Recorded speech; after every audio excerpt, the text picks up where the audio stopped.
ರೀತಿಯಾಗಿದೆ ಸಿದ್ಧತೆ? ಮತ ಎಣಿಕೆಗೆ ಎಷ್ಟು ಜನ ಸಿಬ್ಬಂದಿಯಲ್ಲಿ ನಿಯೋಜನೆಗೊಂಡಿದ್ದಾರೆ? ಸುತ್ತಮುತ್ತ ಭದ್ರತೆ ಯಾವ ರೀತಿಯಾಗಿದೆ? ಮಂಜುಳಾ, ಏನು ಚುನಾವಣೆ ನಡೀತು, ಚುನಾವಣೆಯ ಸಂದರ್ಭದಲ್ಲೂ ಕೂಡ ಸಾಕಷ್ಟು ಭದ್ರತೆಯನ್ನು ಪೊಲೀಸ್ ಇಲಾಖೆ ಆಗಿರ್ಬೋದು, ಹಾಗೆ ಚುನಾವಣಾ ಆಯೋಗ, ರಾಜ್ಯ ಚುನಾವಣಾ ಆಯೋಗ ಕೂಡ ಸಾಕಷ್ಟು ಭದ್ರತೆಯನ್ನು ಕಲ್ಪಿಸಿತ್ತು. ಯಾವುದೇ ರೀತಿಯಾದಂಥ ಅಹಿತಕರ ಘಟನೆಗಳು ನಡೀಬಾರ್ದು ನಗರದಲ್ಲಿ ಅನ್ನುವಂಥ ನಿಟ್ಟಿನಲ್ಲಿ ಎಲ್ಲ ರೀತಿಯಾದಂಥ ಕ್ರಮಗಳನ್ನು ಕೈಗೊಂಡಿದ್ರು. ಅದರಲ್ಲಿ ಸಫಲತೆಯನ್ನು ಕೂಡ ಕಂಡಿದ್ರು. ಯಾವುದೇ ಅಹಿತಕರ ಘಟನೆಗಳು ಎಲ್ಲೂ ಕೂಡ ವರದಿಯಾಗಿರಲಿಲ್ಲ ಬೆಂಗಳೂರಿನಲ್ಲಿ. ಇವತ್ತು ಸಹ ಮತ ಎಣಿಕೆಯ ಸಂದರ್ಭದಲ್ಲೂ ಯಾವುದೇ ರೀತಿಯಾದಂಥ ಅಹಿತಕರ ಘಟನೆಗಳು ನಡೀಬಾರದು ಅನ್ನುವಂಥ ನಿಟ್ಟಿನಲ್ಲಿ ಸಾಕಷ್ಟು ಭದ್ರತೆಯನ್ನು ಕಲ್ಪಿಸಲಾಗಿದೆ.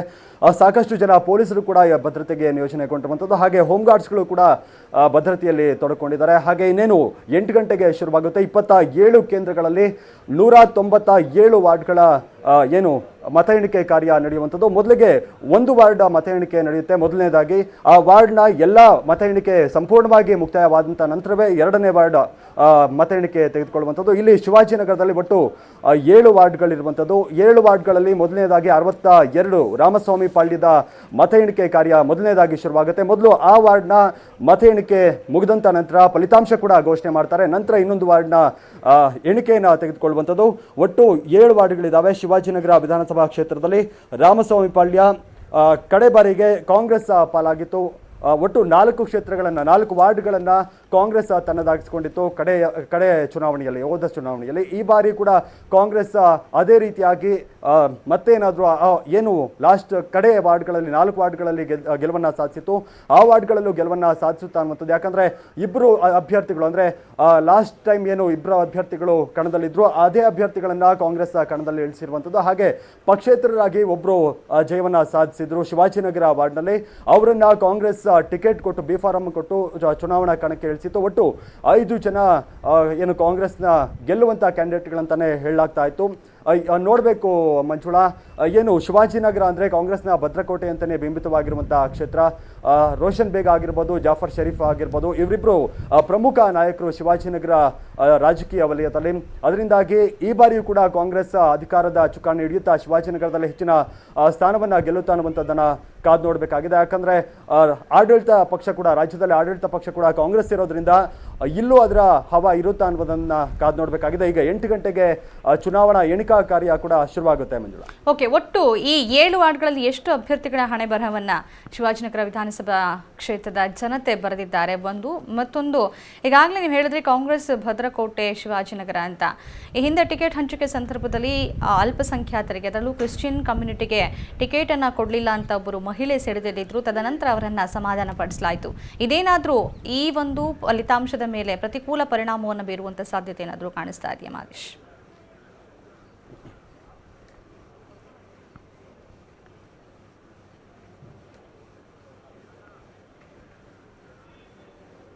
ಅಂದರೆ ಆ ಥರದ್ದು ಏನೂ ಕಾಣ್ಬರಲ್ಲ. ಅಂದರೆ ಶಿವಾಜಿನಗರ ಅಂದಿದ ತಕ್ಷಣ ಒಂದು ಅಲ್ಲಿ ಅಭಿವೃದ್ಧಿ ಆಗಿದೆಯಾ ಅನ್ನುವಂಥದ್ದು ಅಲ್ಲಿ ಪ್ರಶ್ನೆ ಆಗೋದಿಲ್ಲ. ಜನರು ಕೂಡ ಸಾಕಷ್ಟು ಬಾರಿ ಅಲ್ಲಿ ಪ್ರಶ್ನೆ ಮಾಡಿಲ್ಲ. ಈ ಬಾರಿ ಮಾತ್ರ ಕೆಲವೊಂದು ಪ್ರಶ್ನೆಗಳನ್ನು ಎತ್ತಿದ್ದಾರೆ, ಇಲ್ಲಿ ಅಭಿವೃದ್ಧಿ ಆಗ್ತಾ ಇಲ್ಲ ಅನ್ನುವಂಥ ನಿಟ್ಟಿನಲ್ಲಿ. ಅಂದರೆ ಶಿವಾಜಿನಗರ ಕ್ಷೇತ್ರದಲ್ಲಿ ಕೇವಲ ಜಾತಿ, ಹಣಬಲ ಮತ್ತು ಧರ್ಮದ ರಾಜಕೀಯ ನಡೀತಾ ಇದೆ ಅನ್ನುವಂಥ ಆರೋಪಗಳು ರಾಜಕೀಯ ವಲಯದಲ್ಲಿ ಕೇಳಿಬಂದಿತ್ತು. ಅದರಿಂದಾಗಿ ಈ ರೀತಿಯಾದಂಥ ರಾಜಕೀಯವನ್ನು ರಾಜಕಾರಣಿಗಳು ಮಾಡ್ತಾ ಇದ್ದಾರೆ ಅನ್ನುವಂಥ ಗಂಭೀರ ಆರೋಪಗಳು ಕೂಡ ಕೇಳಿ ಬರ್ತಾನೆ ಇತ್ತು. ಆ ನಿಟ್ಟಿನಲ್ಲಿ ಕಳೆದ ಬಾರಿ ಏನು ಅಭ್ಯರ್ಥಿಗಳಿದ್ರು ಆ ಅಭ್ಯರ್ಥಿಗಳಿಗೆ ಇಲ್ಲಿ ಕಾಂಗ್ರೆಸ್ ಸ್ಥಾನವನ್ನು ಅಭ್ಯರ್ಥಿಯಾಗಿ ಕಣಕ್ಕೆ ಇಳಿಸಿರುವಂಥದ್ದು. ಅದರಿಂದಾಗಿ ಎಲ್ಲೂ ಆ ಥರದ ವಾತಾವರಣ ಸೃಷ್ಟಿಯಾಗಿಲ್ಲ ಅಂತ. ಅಂದರೆ ಎಲ್ಲವನ್ನು ಕೂಡ ಶಮನಗೊಳಿಸಿದ್ದಾರೆ ರಾಜಕೀಯ ನಾಯಕರು, ಕಾಂಗ್ರೆಸ್ ಆಗಿರ್ಬೋದು, ಇಲ್ಲ BJP ಆಗಿರ್ಬೋದು, ಹಾಗೆ JDS ಆಗಿರ್ಬೋದು. ಎಲ್ಲರೂ ಕೂಡ ಯಾವುದಾದ್ರೂ ಭಿನ್ನಾಭಿಪ್ರಾಯ ಬಂದಂಥ ಸಂದರ್ಭದಲ್ಲಿ ಅದನ್ನು ಶಮನಗೊಳಿಸುವಂಥ ಪ್ರಯತ್ನವನ್ನು ಚುನಾವಣೆಯ ಪೂರ್ವದಲ್ಲೇ ಅವರು ಮಾಡಿರೋದ್ರಿಂದ ಯಾವುದೇ ರೀತಿಯಾದಂಥ ಆ ಎಫೆಕ್ಟ್ ಇಲ್ಲಿ ಬೀಳಲ್ಲ ಅನಿಸುತ್ತೆ ಮಂಜುಳಾ. ಒಟ್ಟಾರೆ ಇವತ್ತು ಚುನಾವಣೆಯಲ್ಲಿ ಕಾಂಗ್ರೆಸ್ ಅಥವಾ BJP ಅಥವಾ ಕಾಂಗ್ರೆಸ್ ಇವೆರಡರ ನಡುವೆ ಫೈಟ್ ಅಂತ ಹೇಳ್ಬೋದು. ಆದರೆ ಶಿವಾಜಿನಗರದಲ್ಲಿ JDSಗೂ ಕೂಡ ಪ್ರಾಬಲ್ಯ ಇರೋದ್ರಿಂದ JDS ಹಿಂದಿನ ಚುನಾವಣೆಗಳಲ್ಲಿ ಸಾಕಷ್ಟು ಏನು ಶಿವಾಜಿನಗರವನ್ನು ಒಂದು ರೀತಿಯಾಗಿ ನೆಗ್ಲೆಕ್ಟ್ ಮಾಡಿತ್ತು ಅಂತಲೇ ಹೇಳ್ಬೋದು. ಯಾಕಂದರೆ ದೇವೇಗೌಡರು ಹಾಗೆ ಜಾಫರ್ ಶರೀಫ್ ಇವರಿಬ್ಬರ ಸ್ನೇಹದಿಂದಾಗಿ JDS ಇಲ್ಲಿ ತಳ ಹೊರೋದಕ್ಕೆ ಸಾಧ್ಯವಾಗಿರಲಿಲ್ಲ. ಈ ಬಾರಿ JDS ಕೂಡ ಕಣಕ್ಕೆ ಇಳಿದಿರುವಂಥದ್ದು. ಅದರಿಂದಾಗಿ JDS ಕೂಡ ಇಲ್ಲಿ ಸ್ಪರ್ಧೆಯನ್ನು ಕೊಡಬಹುದು ಅನ್ನುವಂಥದ್ದು. ಹಾಗೆ BJP 2 ವಾರ್ಡ್ಗಳಲ್ಲಿ ಕಳೆದ ಬಾರಿ ಗೆಲುವನ್ನು ಸಾಧಿಸಿತ್ತು. ಇಬ್ಬರು ಅಭ್ಯರ್ಥಿಗಳು ಗೆಲುವನ್ನು ಕಂಡಿದ್ರು. ಅವರು ಅಂದರೆ ಏನು ಕಳೆದ ಬಾರಿ BBMP ಚುಕ್ಕಾಣಿಯನ್ನು ಹಿಡಿದಿತ್ತು, BBMP ಚುಕ್ಕಾಣಿಯನ್ನು BJP ಹಿಡಿದಿತ್ತು. ಆ ಸಂದರ್ಭದಲ್ಲಿ ಸಾಕಷ್ಟು ಭ್ರಷ್ಟಾಚಾರ ನಡೆಸಿದ್ದಾರೆ, ಹಾಗೆ ಸಾಕಷ್ಟು ಸಮಸ್ಯೆಗಳನ್ನು BBMP ಬೆಂಗಳೂರಿನಲ್ಲಿ ಸೃಷ್ಟಿ ಮಾಡಿದ್ರು ಅನ್ನುವಂಥ ಆರೋಪವನ್ನು ಬಿಜೆಪಿ ಒತ್ಕೊಂಡಿರುವಂಥದ್ದು. ಇದರಿಂದಾಗಿ ಬಿಜೆಪಿಗೆ ಸ್ವಲ್ಪ ಮೈನಸ್ ಆಗುತ್ತಾ ಅನ್ನುವಂಥ ಪ್ರಶ್ನೆ ಕೂಡ ಕಾಡ್ತಾ ಇದೆ ಮಂಜುಳಾ. ಎಷ್ಟು ಸುತ್ತಿನ ಮತ ಎಣಿಕೆಯಲ್ಲಿ ನಡೆಯಲಿದೆ, ಜೊತೆಗೆ ಎಷ್ಟು ಟೇಬಲ್ಗಳನ್ನು ಹಾಕಲಾಗಿದೆ, ಎಷ್ಟು ಜನ ಸಿಬ್ಬಂದಿ ಇದ್ದಾರೆ, ಏನಾದರೂ ಮಾಹಿತಿ ಇದೆಯಾ ಮಾದೇಶ್?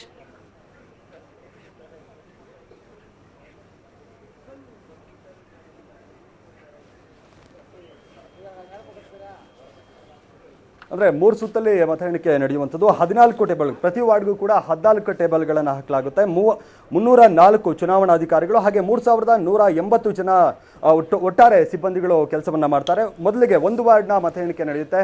ಮತ ಎಣಿಕೆ ಸಂದರ್ಭದಲ್ಲಿ ಒಂದು ವಾರ್ಡ್ ಇರುತ್ತೆ. ಒಂದು ವಾರ್ಡ್ನ ಎಲ್ಲ ಮತ ಎಣಿಕೆ ಸಂಪೂರ್ಣವಾಗಿ ಮುಗಿದಂಥ ನಂತರವೇ ಇನ್ನೊಂದು ವಾರ್ಡ್ ಮತ ಎಣಿಕೆಗೆ ಶುರು ಮಾಡುವಂಥದ್ದು. ಹಾಗೆ ಫಲಿತಾಂಶವನ್ನು ಕೂಡ ಘೋಷಣೆ ಮಾಡ್ತಾರೆ. ಒಂದು ಅರ್ಧ ಗಂಟೆಯಲ್ಲಿ, ಅಂದರೆ 8 ಗಂಟೆಗೆ ಶುರುವಾದರೆ ಅರ್ಧ ಗಂಟೆಯಲ್ಲಿ ಒಂದು ವಾರ್ಡ್ನ ಮತ ಎಣಿಕೆ ಸಂಪೂರ್ಣವಾಗಿ ಮುಗಿದಿರುತ್ತೆ. ಫಲಿತಾಂಶ ಕೂಡ ಸ್ಪಷ್ಟವಾಗಿ ಅವರು ಘೋಷಣೆ ಮಾಡ್ತಾರೆ ಮಂಜುಳಾ. ಓಕೆ, ಇನ್ನು ಮತ ಎಣಿಕೆ ಕೇಂದ್ರದ ಸುತ್ತಮುತ್ತ ಎಷ್ಟು ಕಿಲೋಮೀಟರ್ ಅಥವಾ ಎಷ್ಟು ಮೀಟರ್ ವ್ಯಾಪ್ತಿಯಲ್ಲಿ ಕಾರ್ಯಕರ್ತರು ಇರಬೇಕಾಗತ್ತೆ? ಒಳಗಡೆ ಹೋಗ್ಬೋದಾ? ಸಂಭ್ರಮಾಚರಣೆಗೆ ಯಾವ ರೀತಿಯನ್ನ ಅವಕಾಶ ಮಾಡಿಕೊಟ್ಟಿದ್ದಾರೆ ಪೊಲೀಸರು? ಹೇಗೆ, ಈ ಬಗ್ಗೆ ಏನಾದರೂ ಮಾಹಿತಿ ಇದೆಯಾ?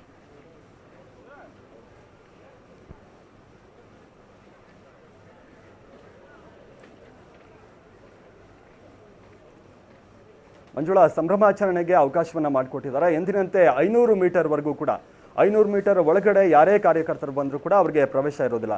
ವಿತೌಟ್ ಪಾಸ್ ಯಾರನ್ನೂ ಕೂಡ ಎಂಟ್ರಿ ಮಾಡ್ತಾ ಇಲ್ಲ. ಎಲ್ಲರೂ ಕೂಡ ಭದ್ರತೆ ತುಂಬಾನೇ ಹೆಚ್ಚಾಗಿರುವಂಥದ್ದು. ಯಾಕಂದರೆ ಯಾವುದೇ ರೀತಿಯಾದಂಥ ಅಹಿತಕರ ಘಟನೆಗಳು ನಡೀಬಾರ್ದು ಅನ್ನುವಂಥದ್ದು. ಹಾಗೆ ಪೊಲೀಸ್ ಆಯುಕ್ತರಾಗಿ ಮೇಘರಿಕರ್ ಅವರಿಗೆ ಇದು ಮೊದಲ ಪರೀಕ್ಷೆ ಅಂತಲೇ ಹೇಳ್ಬೋದು. ಇದರಲ್ಲಿ ಸಕ್ಸೀಡ್ ಆಗಲೇಬೇಕು ಅವರು. ಅದರಿಂದಾಗಿ ಸಾಕಷ್ಟು ಭದ್ರತೆಯನ್ನು ಅವರು ಕಲ್ಪಿಸಿದ್ದಾರೆ.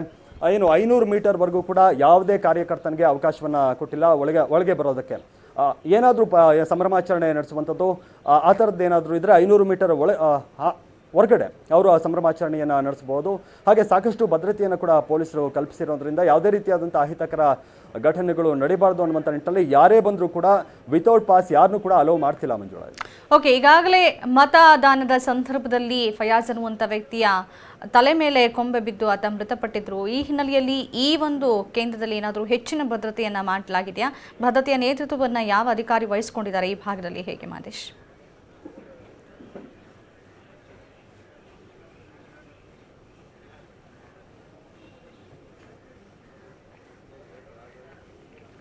ಓಕೆ, ಅಂದರೆ ಅದು ನೈಸರ್ಗಿಕವಾಗಿ ನಡೆದಂಥ ಅಪಘಾತ. ಅದು ಅಂದರೆ ಯಾರೂ ಎನ್ಸಿರಲಿಲ್ಲ. ಆ ಥರದ ಇನ್ಸಿಡೆಂಟ್ ಆಗುತ್ತೆ ಅನ್ನುವಂಥದ್ದು. 22 ವರ್ಷದ ಫಯಾಜ್ ಅನ್ನುವಂಥ ವ್ಯಕ್ತಿ ಸಾವನ್ನಪ್ತಾನೆ. ನಿಜಕ್ಕೂ ಕೂಡ ಅದು ಬೇಸರದ ಸಂಗತಿ ಆಗಿತ್ತು ಅವತ್ತು. ಒಂದೇನೆಂದರೆ ಆ ಬೂತಲ್ಲಿ ಏನು ಎಲೆಕ್ಷನ್ ನಡೀತು, ಮತದಾನ ನಡೀತಾ ಇತ್ತು, ಆ ಸಂದರ್ಭದಲ್ಲಿ ತುಂಬ ವೋಟ್ಗಳು ಮಿಸ್ ಆಯಿತು ಅಂತ ಮಾತುಗಳು ಕೇಳಿ ಬಂತು. ಯಾಕಂದರೆ ಆ ವ್ಯಕ್ತಿ ಸತ್ತಂತ ನಂತರ ತುಂಬ ಜನ ಮತದಾನ ಮಾಡೋದಕ್ಕೆ ಹಿಂದೇಟು ಹಾಕಿದ್ರು ಅನ್ನುವಂಥ ಮಾತುಗಳು ಕೂಡ ಇರುವಂಥದ್ದು. ಅದೊಂದು ನೆಗೆಟಿವ್ ಆಯಿತು ಅನ್ನುವಂಥದ್ದು. ಆ ಥರದ ಯಾವುದೇ ರೀತಿಯಾದಂಥ ಅಪಾಯಗಳು ಸಂಭವಿಸಬಾರ್ದು ಅನ್ನುವಂಥ ನಿಟ್ಟಿನಲ್ಲಿ ಕೂಡ ಸಾಕಷ್ಟು ಭದ್ರತೆಗಳನ್ನು ಕೈಗೊಳ್ಳಲಾಗಿದೆ. ಹಾಗೆ ಬಿಬಿಎಂಪಿ ವತಿಯಿಂದಲೂ ಕೂಡ ಸಾಕಷ್ಟು ಭದ್ರತೆಯನ್ನು ಕೈಗೊಂಡಿರುವಂಥದ್ದು. ಏನೆಲ್ಲ ಮರಗಳೆಲ್ಲ ಬೀಳುವಂತಹ ಸ್ಥಿತಿಯಲ್ಲಿದ್ದಾವೆ ಆ ಕಡೆ, ಅಂದರೆ ಎಲ್ಲಿ ಮತದಾನ ನಡೀತಾ ಇತ್ತು, ಎಲ್ಲಿ ಎಣಿಕೆ ಆಗ್ತಾ ಇದೆ, ಆ ಸ್ಥಳಗಳಲ್ಲಿ ಏನು ಮರಗಳು ಬೀಳುವಂತಹ ಸ್ಥಿತಿಯಲ್ಲಿದ್ದರೆ ಅವುಗಳನ್ನು ತೆರವುಗೊಳಿಸುವಂಥ ಕಾರ್ಯಗಳನ್ನು ಈಗಾಗಲೇ ಬಿಬಿಎಂಪಿ ಕೈಗೊಂಡಿದೆ ಮಂಜುಳಾ. ಧನ್ಯವಾದ ಮಾದೇಶ್. ತಮ್ಮೆಲ್ಲ ಮಾಹಿತಿಗಾಗಿ. ಶಿವಾಜಿನಗರ ಮತ ಎಣಿಕೆ ಕೇಂದ್ರದ ಸುತ್ತಮುತ್ತ ಯಾವ ರೀತಿಯ ಪರಿಸ್ಥಿತಿ ಇದೆ